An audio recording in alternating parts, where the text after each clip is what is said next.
Good night, everyone. I had a little sneezing fit, so I had to wait until that was past before it could come on. You wouldn't want to see me in my sneezing fit. I hope everyone is blessed and staying safe. We're going to get straight into the matter because, as I said, I am on my YouTube journey as you are on your reading journey. Remember, you are on their team and I am on yours. And we, in this growth, we have to evaluate and grow. And I do not want to go for an hour today. I'm going to try to stick very, very close to 30 minutes and under. Remember, there's a live chat available. So therefore, if you want to ask a question, you can feel free to do that.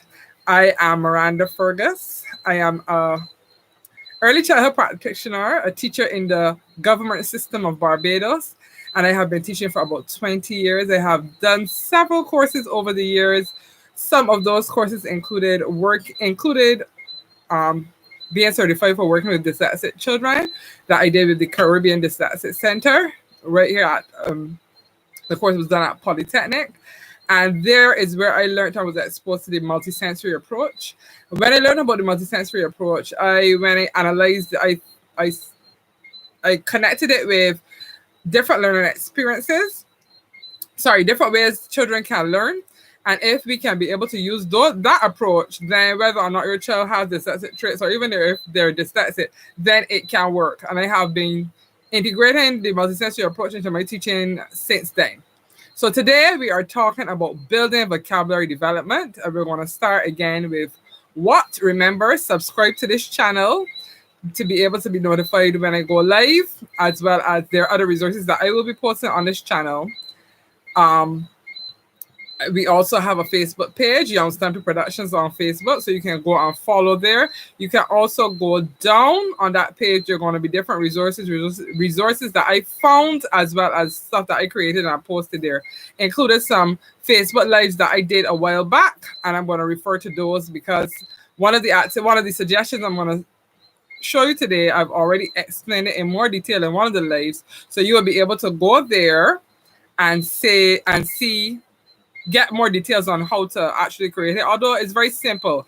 I try to keep it simple. Another page that I run is one called Creating Teaching Aids on a Budget. And that is something that really, I'm driven by that as well. Being able to use resources around us, as well as being able to create useful teaching aids at a relatively low cost. So, welcome. I see some persons are here. If you can say hello in the chat, I would love to see you, but we're going to move right along. So again, for each of these live sessions, so we have one yesterday, we have one today, tomorrow and Friday. Today is Wednesday, Thursday, comprehension skills, and then Friday is composition writing. The workshop information is relevant to any primary school age child, as well as anyone that might have a struggling reader at any age, because vocabulary knowledge is one of the effective components of literacy instruction. So vocabulary is basically the set of words that we know, that we have knowledge of, to be able to function in our day-to-day, in our society. Our vocabulary is influenced by what we do. Hi, good night, Dion.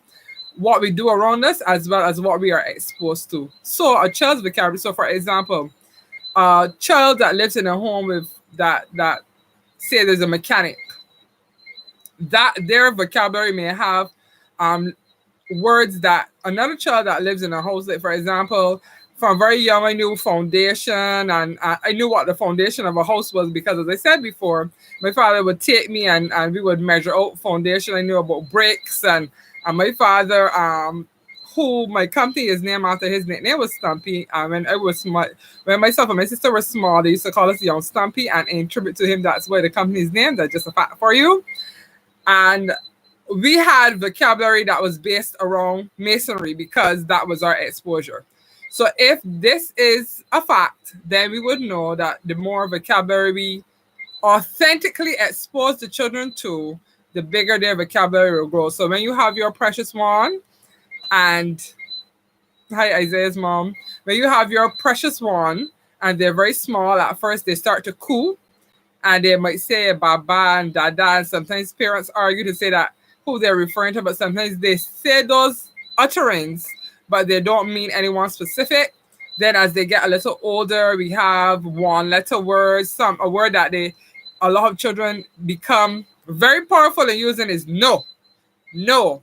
I remember my great niece when she was younger. She was a baby. She was not forming words yet, but she was babbling and using a cadence. And she and I had a simulated argument. We had a rousing discussion, and there will be some things on YouTube that you will see where the baby is patterning what you are saying, but they are what people might say they're cooing or they're buying, but it seems as if they're talking. So all of that is starting with vocabulary development.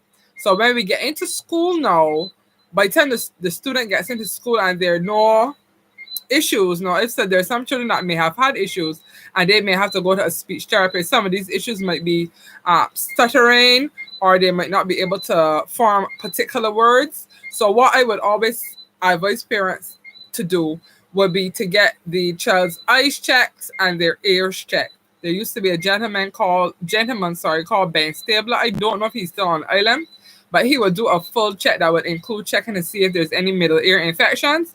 Now, I learned from him that middle ear infections can become very dangerous as if they are not checked.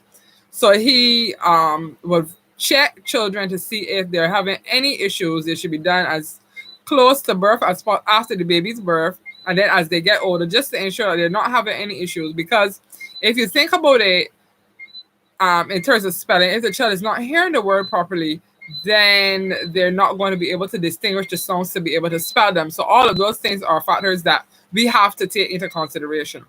But building vocabulary development, that's why we're here. I have done my preamble, so we're going to get straight into the meat of the matter because I want to leave room for if you want to ask any questions, and I don't want to keep you here too long. I want us to be finished within 30 to 40 minutes or less. So these are the considerations that you have to think when your child's vocabulary is growing. And when you think about it, there are 4 areas. There's the listening vocabulary, what they hear, which I just spoke about. The speaking vocabulary. Now, the speaking vocabulary will be bigger. So if we think about a basket of words that each child has, the speaking vocabulary will be bigger because they learn to speak first. So there's the listening vocabulary, what they hear you say. So parents, if there are persons you would know that they are using abusive language around the children, you are adding that to their vocabulary. They're not going to decide, okay, so that's not a word for me. They literally are like sponges. Their brains are like sponges, and they will absorb the vocabulary that you expose them to. So if they're only exposed, for example, to Bajan dialect, now I'm not saying anything negative negative about Bajan dialect. It is not bad English. That's a myth, or that's a mistake that people keep saying that it's bad English. There are many words that are connected to African language that are still in our Bajan dialect. Okay? However, if your child is only exposed to Bajan dialect, when it comes time for them to function in a standard English environment in the school, then that is where the problem comes. So what you want to be able to do is you want to expose them to equal amounts of, if your natural discourse or when you talk at home, naturally it's Bajan dialect, that's fine. But make sure that you expose them to listening to standard English. That might be in the news. That might not necessarily be in American television. That might be in our local newscast. That might be you reading something from the newspaper or a book for them. So you are balancing the exposure. So that's what I want to tell you about vocabulary. So that's listening vocabulary. Speaking vocabulary. So sometimes there will be children that their first words take longer to come, or their speech is not clear. By 3 to 4, I think is 20,000. I can double check that number. I think it's about 20,000 words should be in their vocabulary. As you get older, as the child gets older, more words come to their vocabulary basket. It's really called a lexicon. We all have a lexicon. So my lexicon is different because I would have done studies at a at the postgrad level with certain things. So I have to sometimes edit myself in not using words that are at a level that the layperson would not use. So sometimes that's why I pause, because I do not want to try to use words from my vocabulary basket and then the meaning is lost. So like I was saying, so when we get to 4, 5, and they're really getting a handle of the language, as they listen, as they go around in their environment, more words become a part of their language. So there was a student, that's why sometimes if they watch a lot of Nickelodeon and so on, some of the language would come in. Like actually, this is this. Actually, that is a term that a lot of American children use. Actually, so there's nothing wrong with that. But as I said, always remember to have a balance. One of the ways that you can have a balance is purposefully exposing them to new words.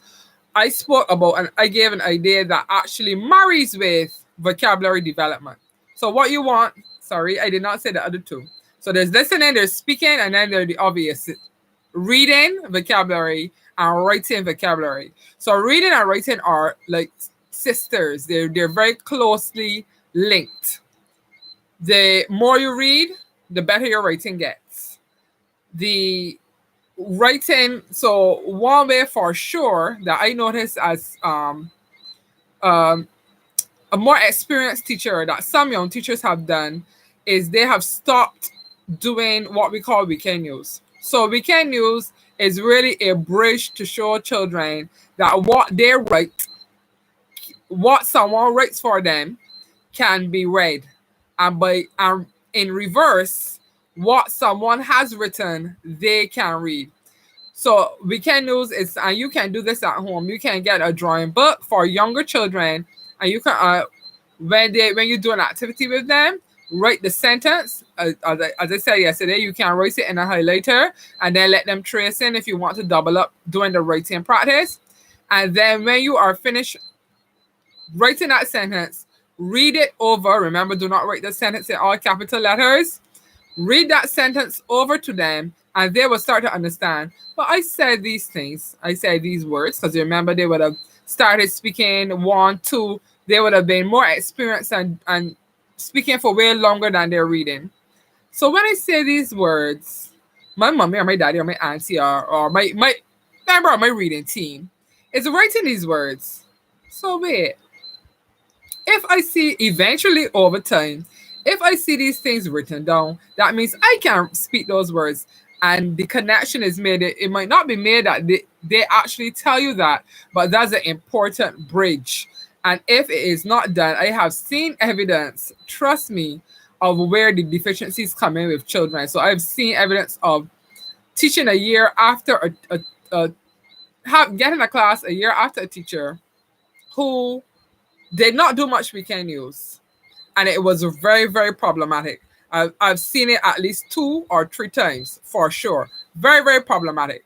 So at home, what you can do, one of the ways you can do, so that's even a bonus activity. You can have bingo.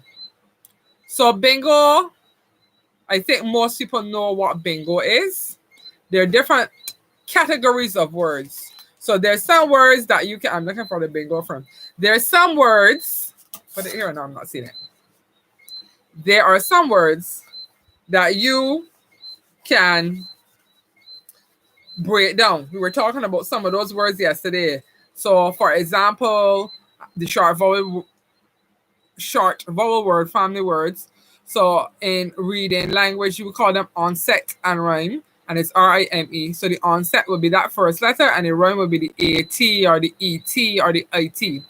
So you can use word attack skills to call those words. Those words are part of your vocabulary.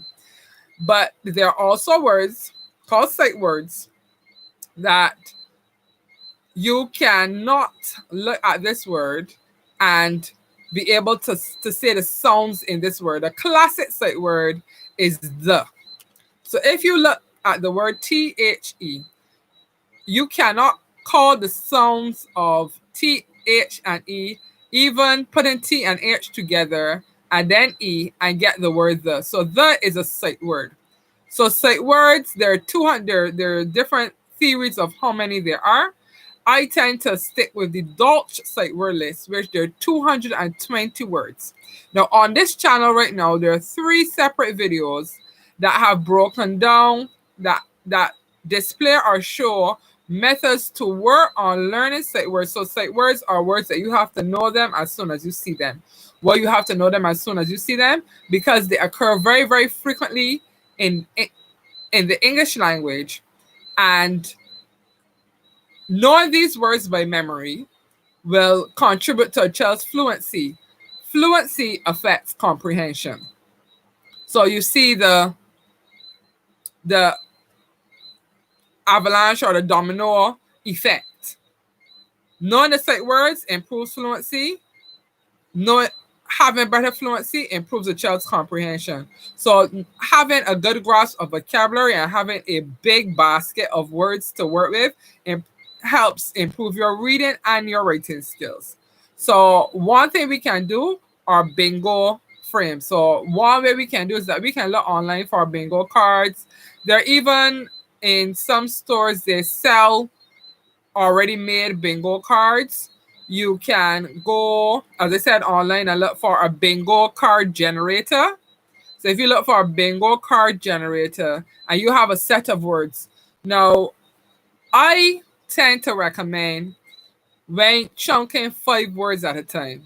Now, these can be 5 words a week or 5 words a day.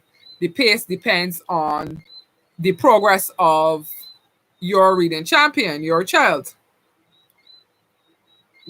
That is my personal recommendation because I find you can do a lot of varied activities with 5 words, and then when they've mastered or close to have come close to or highly competent in the knowledge of those words, then they can move on. Now, traditionally, most people will think, well, I'm doing vocabulary. We usually say spelling and vocabulary is a subject in the Barbadian primary school. We give a list of words. We go home. We learn those words. We might learn those words by saying, spell the word, write it down. Some children, it's fine. That's fine for them. But for some, and then we go back to school and we get spelling tests and we get 10 out of 10. There's some schools that I hear that give 25 words and 25 out of 25, and we feel really happy about it and we move on. However, there's some children that continue to have problems with that method, and the multisensory approach supports varying how you expose children to any concept. So I'm going to show you some varied ways that you can expose the children to the concept. One way is a bingo frame. So you can have words that are already in the bingo frame. I took up my bingo frame, but it seems that I did not bring it. So I'm going to have to sketch one for you. So yesterday I displayed for you a display book, and I told you that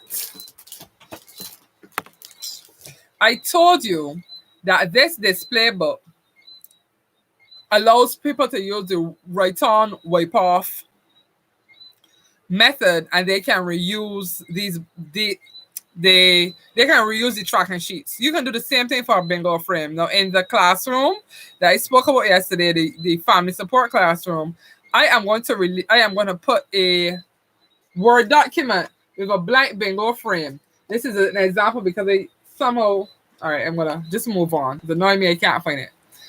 What you can do is I'm gonna put some blank bingo frames for you. You're gonna put those in a protector sheet. Okay, you can go to any local stationery and you're going to ask them for a protector sheet, and they're going to give you, they sell, I think it's like 30 cents for a sheet. You're going to print that blank bingo frame, you can put it in there. So if you have your set of words, now this 1, 2, 3, 4, 5, 6, 7, 8, 10, 11, 12. This one is 12. The ones I'm going to put in, I think I'm going to put in one for 9 and 16. So you can have a set of 16 words. You are going to put that list of words at the side somewhere. The child is going to copy they're going to choose one space per word. They are going to put the words in any location that they want. So they're creating the bingo card. So why I like doing it this way is that you're writing the word, so you can write and spell the word, and then you're going to play bingo as normal.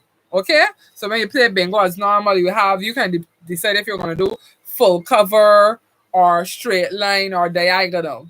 When you are finished playing that bingo and there's a live, and I think in one of the lives displayed the sheet. So go to the Young Stumpy Facebook page, look for the videos, and you're gonna see some lives that I did. And in one of those for sure, I displayed the bingo sheet. I'm still looking around. So when you are finished playing the bingo, and you play it too with the child, and when they're uncovering, they're saying the word. So you can play this method. So every time you do this, and what is in the protector sheet is that when the game is finished, you can erase. Or you can say erase and write again. And play another round. Put your words in different places. Play another round. So therefore, they're writing. So so if you decide that you're going to play 5 rounds, now there's some research that supports the fact that to learn, for a child to cement a word, they have to write it at least 5 times. The videos, the sight word videos that I have on this channel suggest that the child writes each word 5 times, write and spell. So if I'm writing and spelling the word the, I'm going to say, and I will model for the children THE, the. Then I'm going to do us, US, us. Is, IS, is. So that is writing and spelling. Okay? See, okay, you can answer me. So what you can do is that you can have bingo. You can have pre-printed cards. And what I'm going to do as well is that I am going to put a set of bingo cards in that parent classroom for you. That if you want to print them, you can print them. You can laminate them. And you can have them there to play some bingo with the children. Okay? That's one. Another one is bowling. So this is a little beta because this is old. I was doing this in my classrooms for a little while. So this is a 2-liter pet bottle that I have painted, I spray painted it a color. So what I'm going to do is I'm going to get the craft foam. Remember the craft foam from yesterday? I'm going to cut that craft foam, cut pieces of that craft foam, stick it here. Then I'm going to get some Velcro, put the Velcro on the craft foam, and I'm going to get some flashcards or another piece of craft foam because you can write on craft foam with the permanent marker. And I'm going to write my words. So I have 10 of these, right? I'm going to get a football, set it up, a football or a ball that is, because they're weighted so that if they're outside, they don't, it doesn't blow down, okay? So I'm going to set it up as a normal bowling alley somewhere outside. And we're going to bowl. I might have rules. You get to keep the bottle or get the score if you are able to say the words. So if I have 10 words, so suppose today I did my bingo, I did bingo. Tomorrow I can do bowling. So you're outside, they're having fun, they're bowling, they're working on their eye-hand coordination was important, and they're also learning words. So you can do that. Conversely, bonus outside activity, you can get something, a piece of wire or something that you can make into a circle, and you can play these same bowling pins with those words and play a ring toss. Across the content, you can do this with sums. You can do it with multiplication sums for older children. Any you can do it with worded problems. You can basically is something that you are putting here blank that you can attach different activities, and when they knock the pins down with the balls, you have your rules. So you would establish your rules of what will happen when they knock the pin down. You might be able to, for example, if you wanted to do addition, you could do mental addition. So you can have some random numbers on here, and they have to add until they get to 500. That would be good for an older child. They have to add, and they have to keep score of what they're adding until they get to 500. Whoever gets to 500 wins, and so on. So there are different things that you can do. There's outdoor and there's fun, the multisensory approach. So this will be to suiting for a kinesthetic learner. So sometimes, you know, some parents might say, but my darling, my champion always moving around and doesn't seem to be able to sit still. So something like this, they don't have to sit still, but they're still learning. So we have bingo, we have bowling, and then we're going to have a word wall. Now I borrowed my great niece's word wall. I'm not giving the thing free promotion, but it's a conflicts box. It's a cereal box. And this is her word wall. Now, this word wall I have described, again, as I told you, I previously went through how this is an interactive word wall. Now, some teachers or any teachers that are here, you will be familiar with the term word wall. So typically, the word wall is a set of words that are placed there and then you do activities. The interactive word wall is different. As you can see here, this is a personal one. This is one cereal box that I deconstructed. I covered it with paper. I put all the letters from A to Z. Yeah, Z is still there. I put all the letters from A to Z. And she still has some, we have to change up these words. I let her decorate it. That's why you see those stickers are there.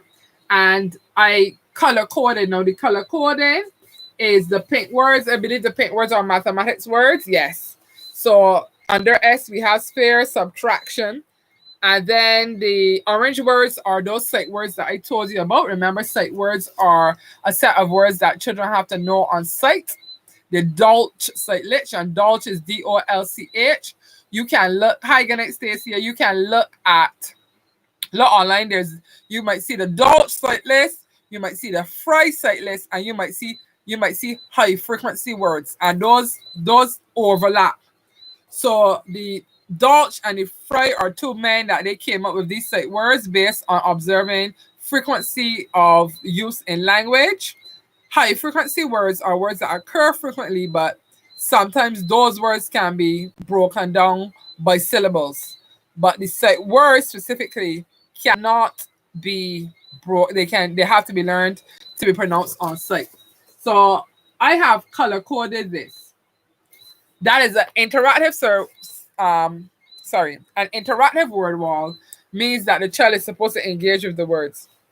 So we've been doing different activities with these words, and at some point, a new set of words are going to go up. So I can take off subtraction, and I might give her that to stick in a book somewhere or do something else with it, and we will add new words to this. So if I decided, okay, I'm going to do 5 words a day, which I think is a bit intense. Suppose I want to say I'm going to do 5 words in 1 week. So if 5 words a week, some people might say that is too few words. But if you bear with me, so suppose in a month, you decide that you want to do 5 words, but every day you are going to do some activity based using the words that are on your word wall. So in 1 month, you would have done 5 words every week. And then in another month, you have another set of words to add to that. By the end of 3 or 4 months, your child will be exposed to, and not simply exposed to know the word, how to spell the word, but understand cohesively the use of the word. Because that's the other thing about vocabulary. Vocabulary development has to make sense in terms of in context. So the receptive knowledge. So the receptive knowledge is me knowing how to spell the word, being able to recognize the word. The productive knowledge now is being able to produce the word in a sentence, produce meaning based on that word. So you need both knowledges. There are children that might have receptive knowledge and they do not have any productive knowledge, and it is pointless. Okay? So that's one thing, the word wall. And I say if you want more information on the word wall, just go to the Young Stumpy Facebook page, look for the videos, and there are 2 videos that I did in there, and in one of them I explained the word wall, how to make it, why it's color coding, more and more suggested. I explained those in depth. So we had the bingo frame, the bowling, the word wall. I'm going to tell you about print-rich environment, and then one more thing, I will be finished.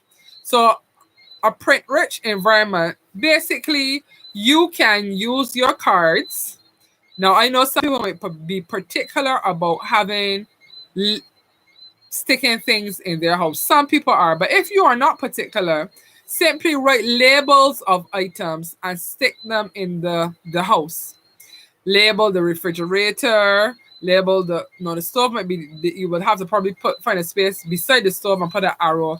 So label things in the house around and encourage the child to engage. So suppose you are okay with labeling items in the house and you want to give a task to your child. So you might say, okay, today we are writing sentences with our words, our labels in the kitchen. So if there is an older child, you might be able to say, today we are writing sentences with a adjective that tells us something about size, with 5 words. Remember, I like dealing with words in fives. With 5 words in the kitchen, with 5 words in the bathroom, with 5 words in the bedroom. So you can do that.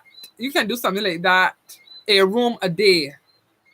And the children would have been engaging authentically, and they will feel pretty happy that you are making, I think so, making the effort to not only put up the labels and tell them, go learn these words, but you are actually engaging with them, doing tasks and so on. They can go and look up a particular thing about something in a particular room, because I encourage you to encourage them to do research.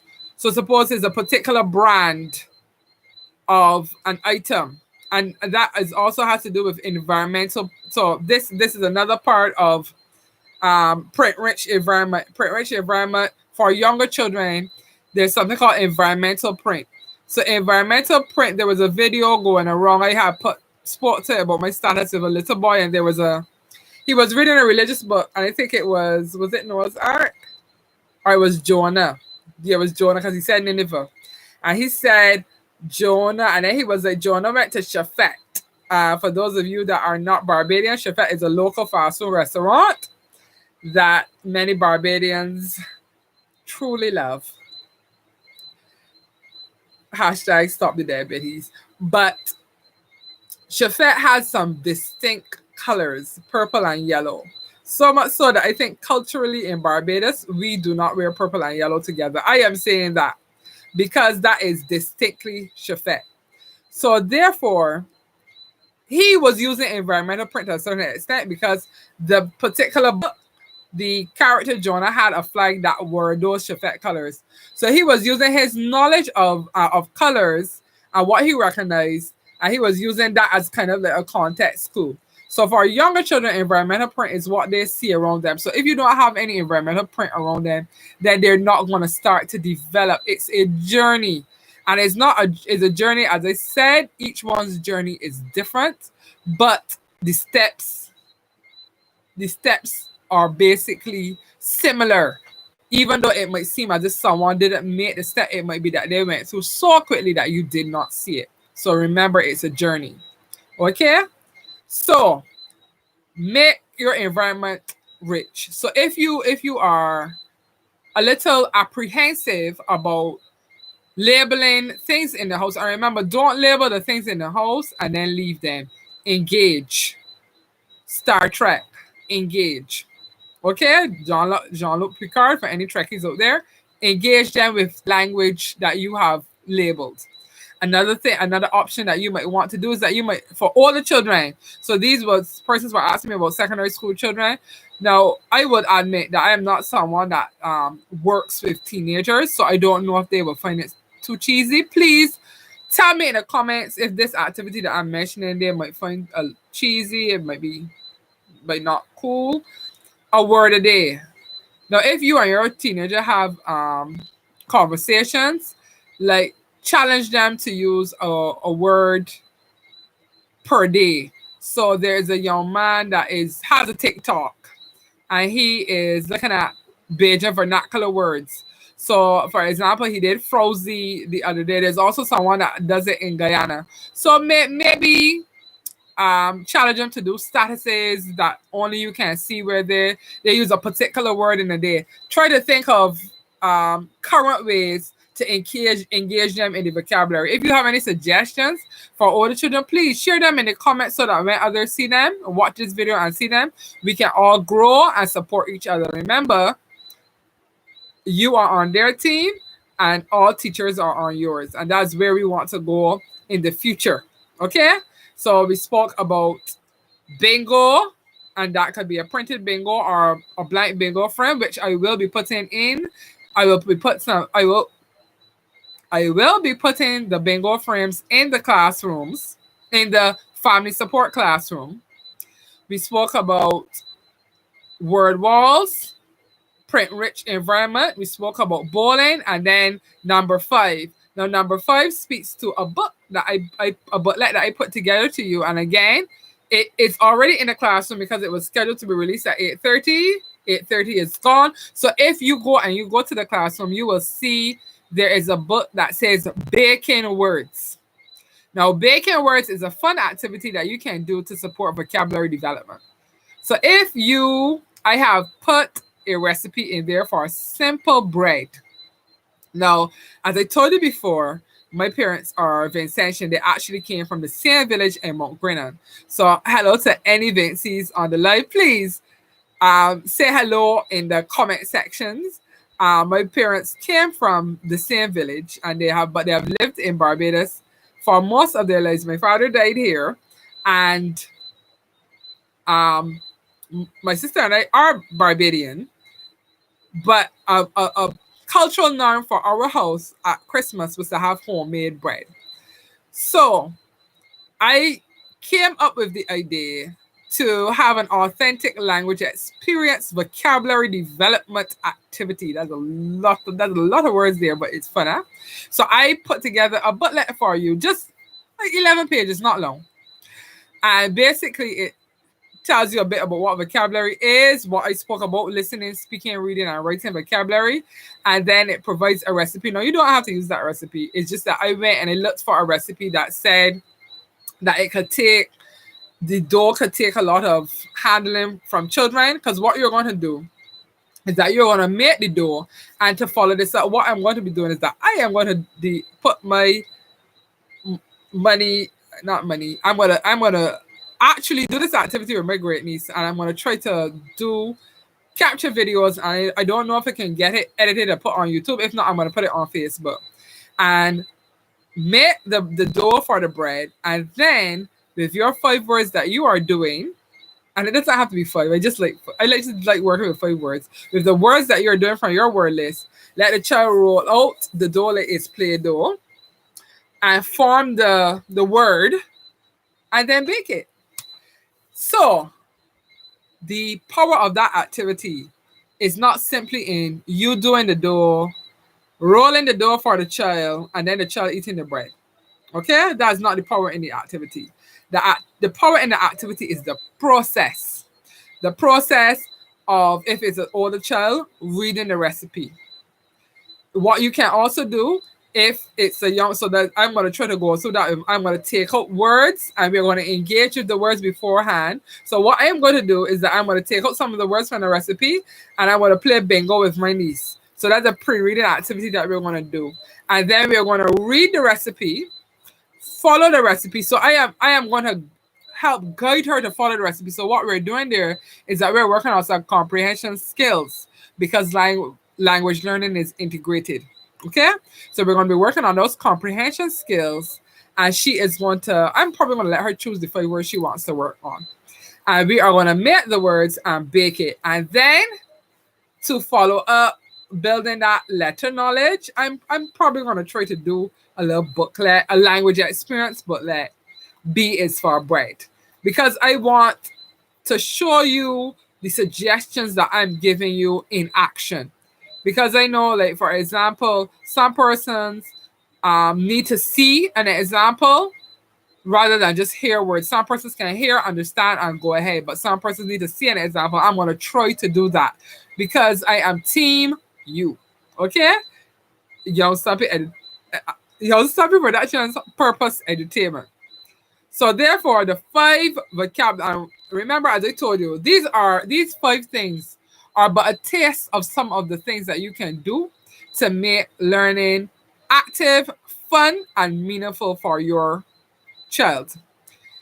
Definitely coming up, as I said, I will be doing a face-to-face, a physical workshop. If you are watching this beyond 2020, then you know what that means. We are still not fully on lockdown, but we are still during the pandemic of COVID-19. So we have to be conscious of how many persons are in a space and so on. So I'm looking for a space, and as soon as I have that finalized, I'll let you know, and I'll be doing a series of physical workshops so that even if something happens, you can come to there's enough space for those that want to attend. So if you'll be interested in the workshop, please, you can let me know by commenting under this video.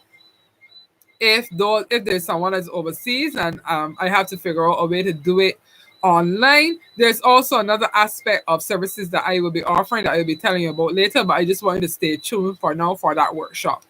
So not an hour, but still not at the 30 minutes. I'm wrapping up now. I want to show you 5 activities. I want to stick with the 5. So I'm going to have to get even tighter tomorrow. But tomorrow's comprehension. It's about growth. I'm going to work on it. I am going to work on it. Okay? So I don't see any questions in the chat. I'm just going to go over quickly. Remember, vocabulary are the words that you use to function in your daily happenings.